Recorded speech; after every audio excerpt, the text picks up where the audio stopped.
అలా ఒక పేరెంట్‌గా చెప్పండి. రాష్ట్రంలో ఫీజు రీయింబర్స్‌మెంట్ ఇంకా ఈ గవర్నమెంట్ వచ్చిన కూటమి ప్రభుత్వం ఇస్తున్న పథకం ఏదైతే ఉందో అది ఇవ్వలేదు. 7,000 కోట్లు బకాయి పెట్టింది. ఎందుకు ఇవ్వరు అని చెప్పి జగన్మోహన్ రెడ్డి గారు అడుగుతున్నారు దాన్ని. వాళ్ళు ఇవాళ దాని మీద ధర్నా కూడా చేస్తున్నారు. దాన్ని ఎలా చూస్తారు మీరు? అసలు దీని గురించి ధర్నా చేయడానికి జగన్మోహన్ రెడ్డికి అర్హత ఉందా అని చెప్పి ముందు ఆయన అడగాలండి. ఆయన ప్రశ్నించుకోవాలి.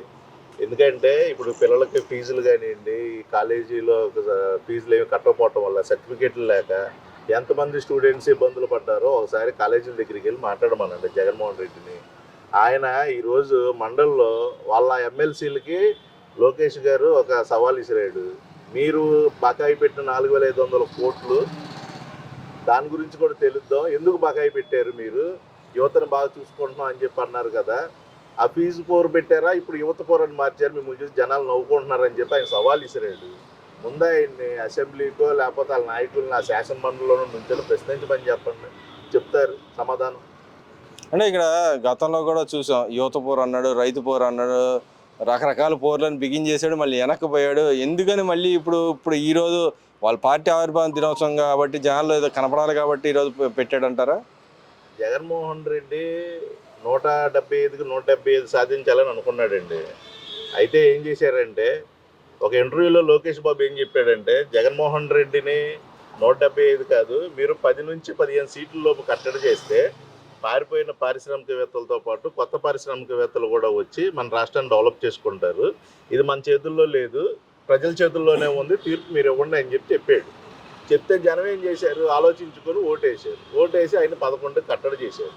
కట్టడి చేసిన తర్వాత ఇప్పుడు ఆయన నాయకులు పారిపోతున్నారు, ఆయన దగ్గర ఎవడు ఉండట్లా. ఇప్పుడు ఎమ్మెల్సీలు 5 ఎమ్మెల్సీలు ఏకగ్రీవం అవుతున్నారు. ఏదో ఒకటి చెయ్యాలి, నేను జనంలో కనపడాలని ఈరోజు ఆవిర్భావ దినోత్సవం కాబట్టి చేస్తున్నాడు తప్పితే జగన్మోహన్ రెడ్డికి అసలు యువత మీద కానీ స్టూడెంట్స్ మీద కానీ చిత్తశుద్ధి లేదు. ఇప్పుడు ఒకసారి కనీసం ఇంట్లో కూర్చొని మండల్లో ఏదైతే మాట్లాడు, ఇప్పుడు విద్యాశాఖ మంత్రిగా ఉన్న లోకేష్ గారు ఏం మాట్లాడుతున్నాడో ఒకసారి వినమనండి. బ్యాగుల మీద ఫోటోలు వేసుకున్నావు, చిక్కిల మీద ఫోటోలు వేసుకున్నావు, ఆఖరికి గుడ్డు మీద కూడా ఫోటోలు వేసుకున్నావు. ఆ వేస్ట్ ఖర్చే సంవత్సరానికి 30 నుంచి 60 లక్షల వరకు వేస్ట్ ఖర్చు పెట్టాడు. ఆ 30-60 లక్షలు పెట్టి నువ్వు సర్టిఫికేట్ల కన్నా ఫీజు బకాయిలు ఎంతో కొంత క్లియర్ చేస్తే స్టూడెంట్స్ అన్న ఆ సర్టిఫికేట్లు తీసుకుని ఏదో సెట్ అయ్యేవాళ్ళు కదా.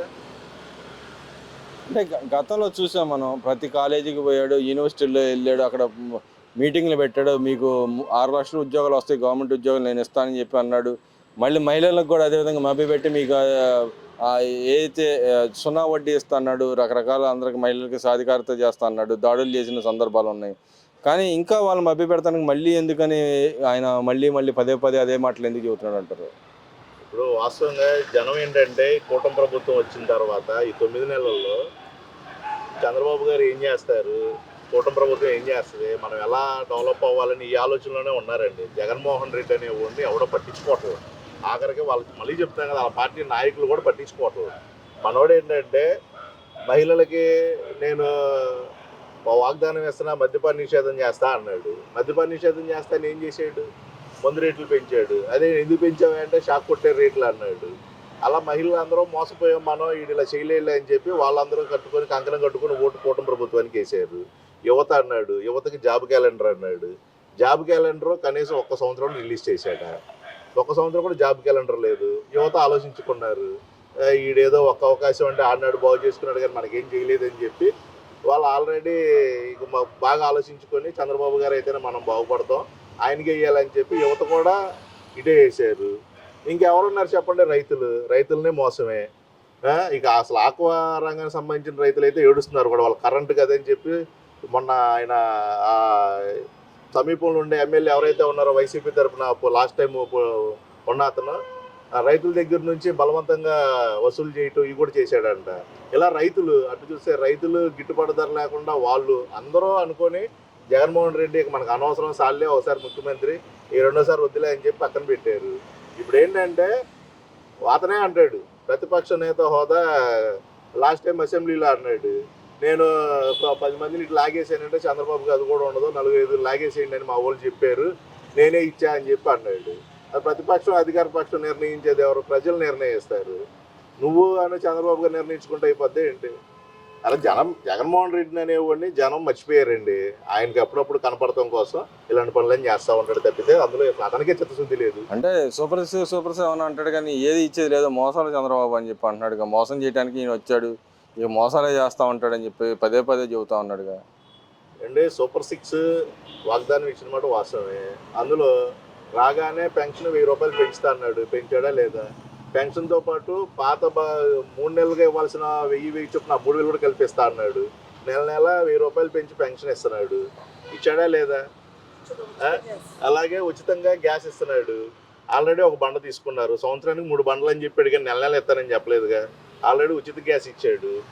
అలాగే ఇప్పుడు మొన్న ఇతనికి తెలుసో లేదో ఏ స్థాయిలో సంబంధించి ఆ స్థాయిలో ఎంపీలు కానీ ఎమ్మెల్యేలు కానీ ఈ యువతకి ఉద్యోగాల కోసం జాబ్ మేళా అని చెప్పి పెడుతున్నారు. వాళ్ళ క్వాలిఫికేషన్ బట్టి ఏమేం జాబులు రావాలో జాబులు చూస్తున్నాడు. అవన్నీ చూసిన తర్వాత వాళ్ళకి ఏం చేయాలో అది ఇస్తారు. అలాగే రేపు మే నెల నుంచి తల్లికి వందనం ప్రోగ్రామ్ స్టార్ట్ చేస్తా అన్నాడు. రైతుకి కూడా అమౌంట్ ఇస్తానన్నాడు. మే నెలలో ఎందుకు ఇస్తున్నాడు తల్లికి వందనం అంటే జూలై నుంచి జూన్ 16 నుంచి స్కూల్ స్టార్ట్ అవుతాయి కాబట్టి అప్పుడు ఇస్తే ఉపయోగపడుతుంది. ఇప్పుడు ఆయన సంక్రాంతికి ఇచ్చి సంక్రాంతి సంబరాల్లో పోగొట్టుకున్నారు జనం డబ్బులు. అలా వేస్ట్ చేయకూడదు, పిల్లలకు ఉపయోగపడాలి మనం ఇచ్చేదని చెప్పి ఇలా ప్రతి పథకాన్ని చేస్తున్నారు. ఈ సంవత్సరం లోపు అన్నీ ఆటోమేటిక్ సెట్ అవ్వకుండా వస్తాయి. ముందు ఎందుకు సూపర్ 6 అంత ఫుల్ ఫ్లెడ్జ్డ్గా అమలు కావట్లేదంటే నువ్వు ఒకసారి అసెంబ్లీకి వెళ్తే నీతో పాటు జనాలకు కూడా క్లారిటీ వచ్చింది. నువ్వు అసెంబ్లీకి వెళ్ళి అసెంబ్లీలో ప్రశ్నిస్తే వాళ్ళు రికార్డెడ్గా అన్నీ చూపిస్తారు. కాదు, నాకు అక్కడ అవకాశం ఇవ్వరు కాబట్టి నాకు 1-2 గంటలు కావాలి కాబట్టి నేను ప్రెస్ కాన్ఫరెన్స్గా గంటన్నర తీసుకున్నా. నాకు అలాంటి అవకాశం రాదు కాబట్టి నేను ఇంట్లో ఉండే మాట దానికే సమాధానం చెప్పాలి, ప్రజలకు సమాధానం చెప్పాలన్నాడుగా. ఏమండి ఇప్పుడు వాళ్ళ ఎమ్మెల్సీ ఎవరు బొత్స సత్యనారాయణ ఒకసారి కనీసం ఎమ్మెల్సీ సమావేశాలు చూడమను. ఎవరు మాట్లాడుతున్నారు? ఒక బొత్స సత్యనారాయణ తప్ప వాళ్ళ ఎమ్మెల్సీలు ఎవరైనా మాట్లాడుతున్నారా? ఎవరో ఒకరిద్దరు మాట్లాడితే వాళ్ళ టైం ఆయనే తీసుకొని మాట్లాడుతున్నాడు. అలాగే 11 మంది ఎమ్మెల్యేల టైం కూడా ఆయనే తీసుకొని మాట్లాడమనండి, ప్రశ్నించమనండి. ప్రశ్నించడానికి 10 నిమిషాలు చాలు కదండి. నేను గంటలు కావాలా ఏంటి? ఇప్పుడు నీకు ప్రశ్నించాలి, వివరించుకునేవాడికి గంట కావాలి. ప్రశ్నించడం ఏముందండి? నేను ఒక క్వశ్చన్ వేస్తాను, దానికి ఆన్సర్ చెప్పాలంటే మీరు దాన్ని సాటిస్ఫై అయ్యేలాగా మీరు ఎవరైనా ఇవ్వాలి. మీకు టైం ఎక్కువ కావాలి. నీకు ప్రశ్నించడానికి అంతంత టైం ఎందుకు? అసలు నువ్వు అసెంబ్లీకి వెళ్తేనే కదా నీకు ఏమేస్తారో ఎవరో చూసేది. ముందు అసెంబ్లీకి వెళ్ళి నీకు గంట ఇచ్చారో 2 గంటలు ఇచ్చారో అసెంబ్లీలో ప్రశ్నించాల్సిందంతా అసెంబ్లీలో ప్రశ్నించి తర్వాత వచ్చి అలాగే ప్రెస్ మీట్ పెడతావుగా బయట. అది కూడా చెయ్యి. నువ్వు అసెంబ్లీకి వెళ్ళకుండా ఏం చేయకుండా నువ్వు గుడ్డ కాల్చి మేదేసేస్తాను, నేను మరకంటి ఇచ్చేస్తాను, మీరే కడుక్కోండి అంటే ఎంతవరకు కరెక్ట్ అది? ఇంకో మాట కూడా అంటున్నారు వైసీపీ నాయకులు, అంటున్నారు పవన్ కళ్యాణ్కి డబ్బులు ఇచ్చి ఇద్దరు కలిసి ఉంటున్నారు తప్పితే ఇద్దరు విభేదాలు ఉన్నాయి, డబ్బులతోనే వీళ్ళు కూటమి సాగుతుందని చెప్పి అంటున్నారు. నిజమేనా? ఏమండి డబ్బులు అంటే పవన్ కళ్యాణ్ మామూలుగా వాళ్ళు ఏదో చెప్తున్నారు కదా.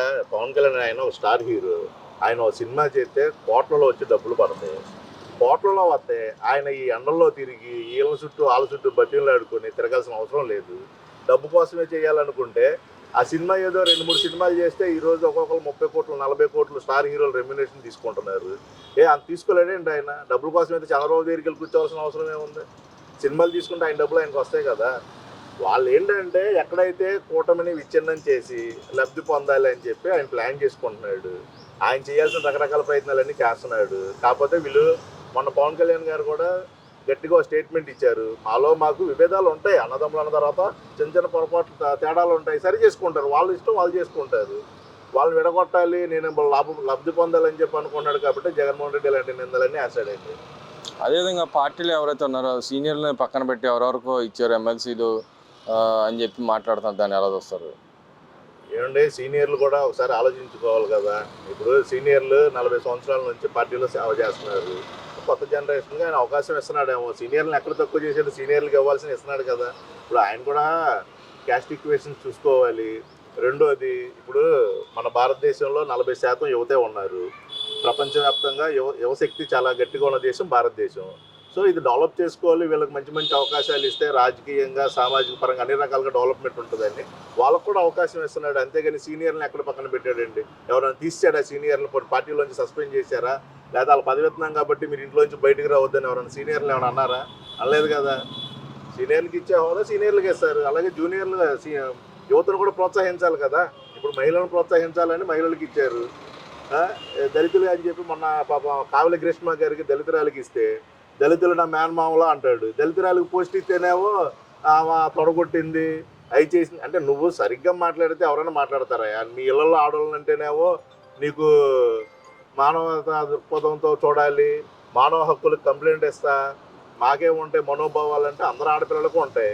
మీరు ఒక్కలే కదా, దళితులకు కూడా మనోభావాలు ఉంటాయి. జగన్మోహన్ రెడ్డి మీ ఆవిడని ఎవడో రేపు చేయలేదు కానీ నిన్ను అంటే ఊరుకుంటావా? నువ్వు ఊరుకోగా ఆ పిల్లని ఏమన్నారు, నువ్వు నిన్ను రేప్ చేశారా ఏంటమ్మా అని అడిగాడు. ఆ పిల్ల అమ్మ మహిళల మీద ఇలా జరుగుతుందని అడిగితే నిన్నెవరు రేప్ చేశాడని అడుగుతున్నాడు. అది అడగొచ్చాలా?